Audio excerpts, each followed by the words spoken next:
Hallo und herzlich willkommen zu meiner Videoreihe Meine Nachtgedanken gelten auch am Tage.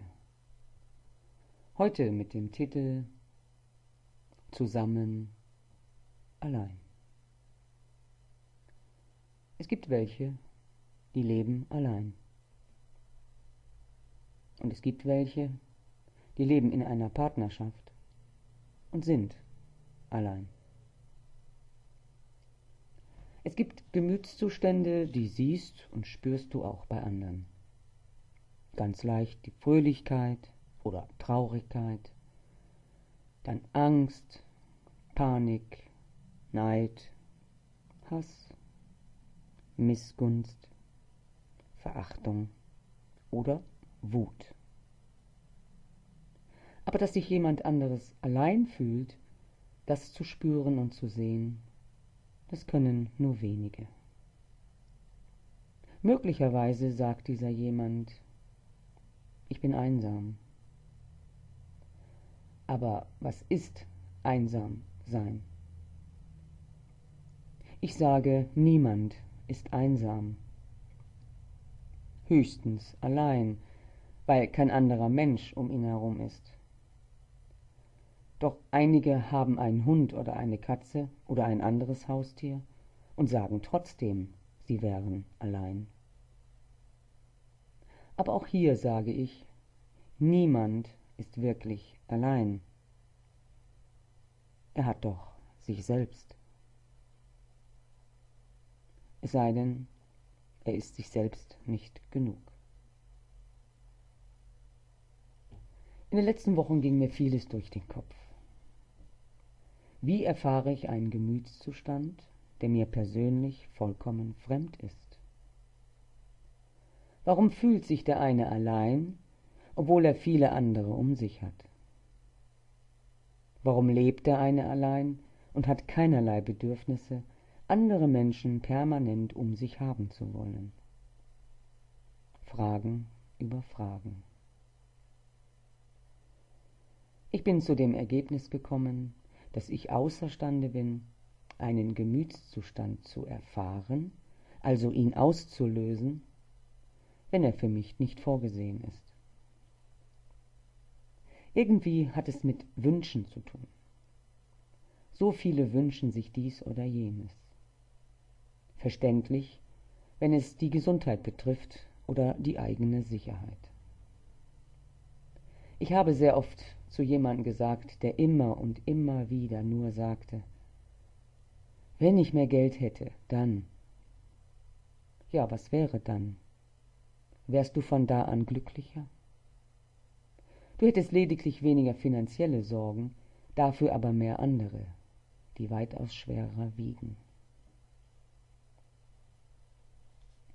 Kindergartenzeit. An die werden sich die wenigsten erinnern können, denn du warst einfach ein Kind. Unbeschwert, unbefangen, zeitlos. Dann kommt die Schulzeit. Am Anfang freust du dich, doch bei den wenigsten währt die Freude lange. Die ersten permanenten Zwänge. Du musst, du darfst dies oder jenes nicht, du hast gefälligst so oder so zu denken oder zu sein. Tja, das ist der Moment, wo du anfängst, dich allein zu fühlen. Denn du spürst eine innere Bremse, die dir sagt, ich will mich nicht einengen lassen.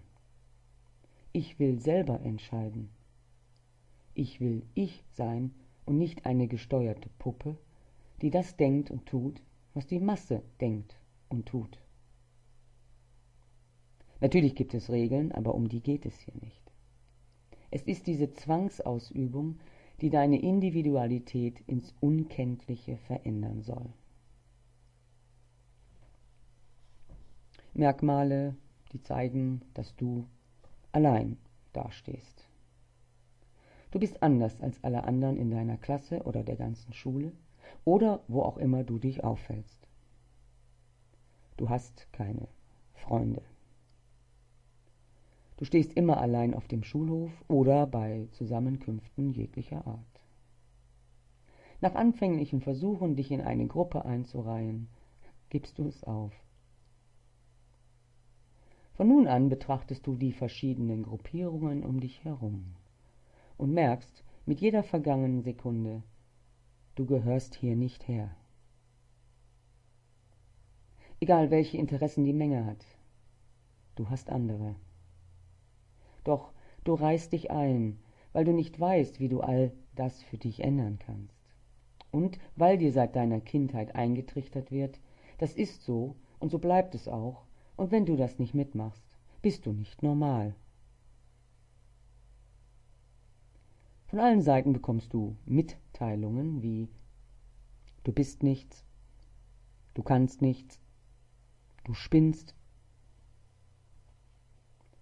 Eins meiner frühen Highlights diesbezüglich war der Satz meiner damaligen Lehrerin bei der Übergabe des Abschlusszeugnisses, der da lautete: Aus dir wird sowieso nichts.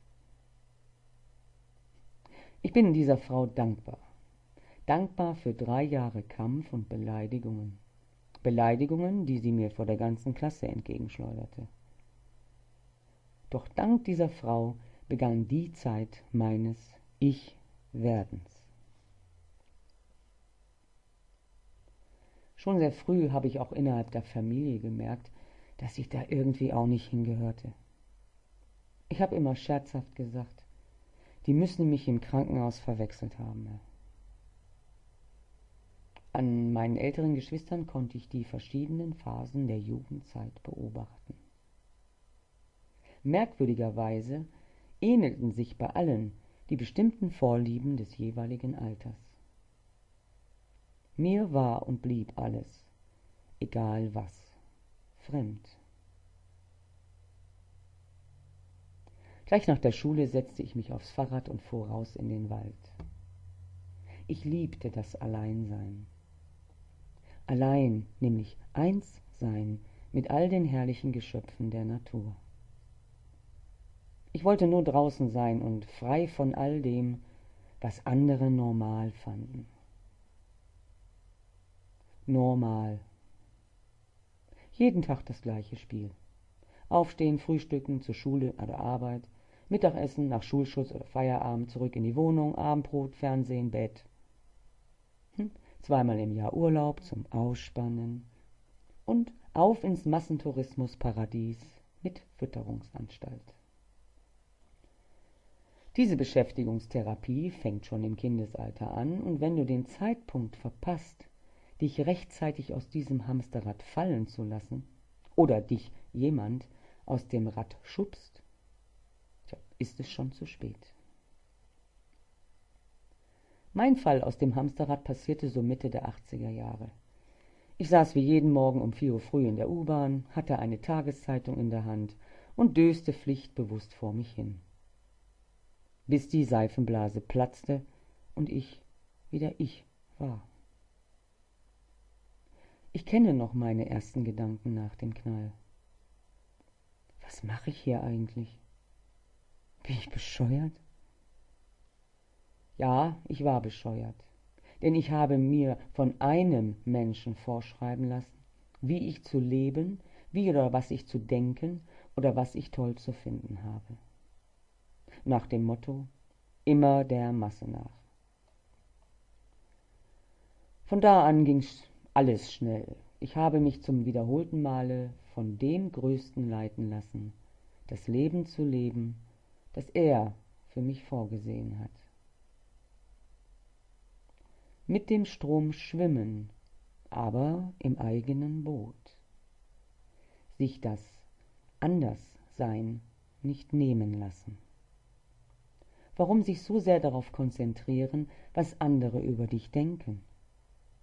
In den meisten Fällen sind die sowieso unfähig zu denken. Die plappern anderen nach.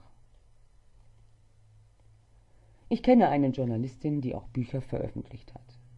Sie hat sich folgendermaßen verhalten. 5 fanden das Buch doof. Einer fand es toll.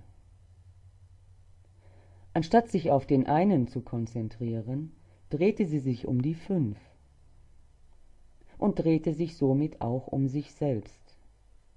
Und das Schlimmste war, sie zweifelte an sich und ihren wirklich tollen Schreibkünsten. Also, konzentriere dich zuallererst auf dich selbst. Finde dich selbst und finde dich in einem gesunden Maße einfach toll. Klopfe dir auch mal auf die Schulter, wenn dir etwas gelungen ist, womit du dich lange schwer getan hast. Wenn es sonst niemandem gefällt, sein Problem. Was ich mit all dem sagen möchte ist, niemand ist wirklich allein.